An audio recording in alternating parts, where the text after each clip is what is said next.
Now on the APEC VIP hotline, cutting-edge training for the serious athlete, apecgo.com. Joining us right now, the head football coach at John Tyler, Ricklan Holmes. How you doing, Coach? I'm doing pretty good. How you doing? Doing well. Thank you very much. I know it had to be a bit of a shock to see your Lions lose over the weekend to Lancaster, 26-21. Tell us a little bit about what happened in that ball game. Just made too many little mistakes and got behind early in the game. And once we got back focused and on the task at hand, it was just a little bit too late, and we ran out of time. That's one of the few teams in the state, I would think, that could match your speed. Were your kids kind of shocked by that? No, because film don't lie. We seen on film that they was just as fast as us, and they gave us everything that we expected to give us. Now, they jumped out to a 26-7 lead. Talk a little bit about the state of mind of your team at that point. You got a really experienced team. Did you ever notice any panic or anything in them? No. Matter of fact, I seen them do something I'd never seen them do, which is keep fighting and not get down. You know, they got back focused, and they understood that what it took to get back in the game. And like I told them at halftime and at the end of the game, we got to make sure we do those things at the end that we do at the beginning now. So what's this week been like as far as practice is concerned? And obviously getting ready for Robert E. Lee, that's easy to get them focused on that. But has there been some kind of a hangover from the loss? No, our kids have a short-term memory around here, and they understand that, you know, there's a bigger goal at hand besides just losing to Lancaster. We have to continue to make sure that we get back focused and back on track because there's still a lot of football left, and our main goal is to play the last 14 games. Play Robert E. Lee this weekend. When it was a district game, it was massive. Do you find that the intensity of the rivalry has fallen off at all? Well, it's fallen off just a little bit as far as, you know, the player standpoint because the significance isn't as great as it used to be with being in the same district, having to do with making the playoffs and stuff like that. But as far as the city of Tyler goes, it's still the same rivalry. Yeah, and what do you recall about it as a player?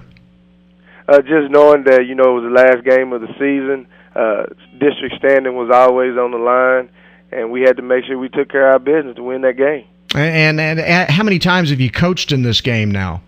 Going on since 2007, so this is my 5th game. Okay. And what has that been like after being a player in a game and it being a district game? Most of these games, I guess, since you've been coaching in it, have not been district games now. So has it changed for you?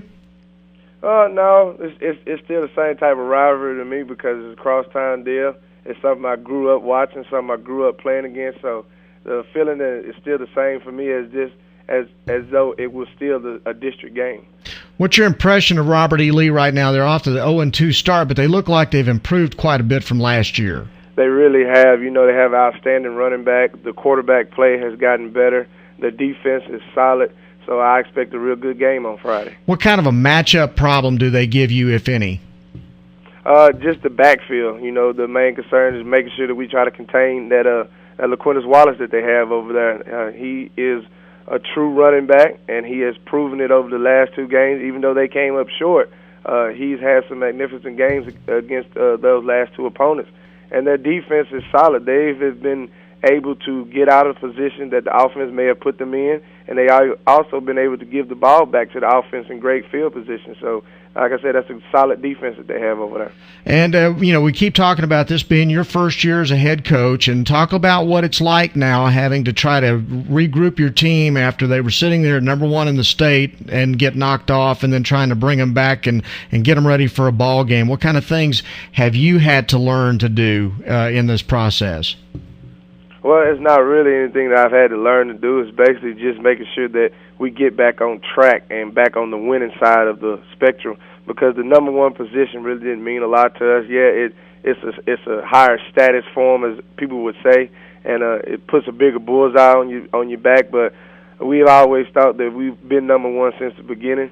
So having that mind frame really didn't affect us as much as it would have anybody else who didn't have that same mind frame. Okay, what do you think the keys to victory are going to be on Friday night for you?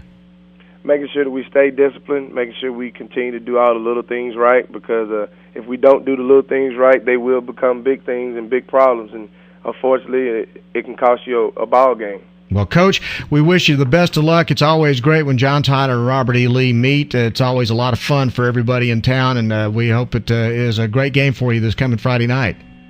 Yeah, I appreciate it. All right, Coach. Thanks very much. Coach Ricklan Holmes from John Tyler on Bryan Houston Sports Radio Live on 99.3 Talk FM.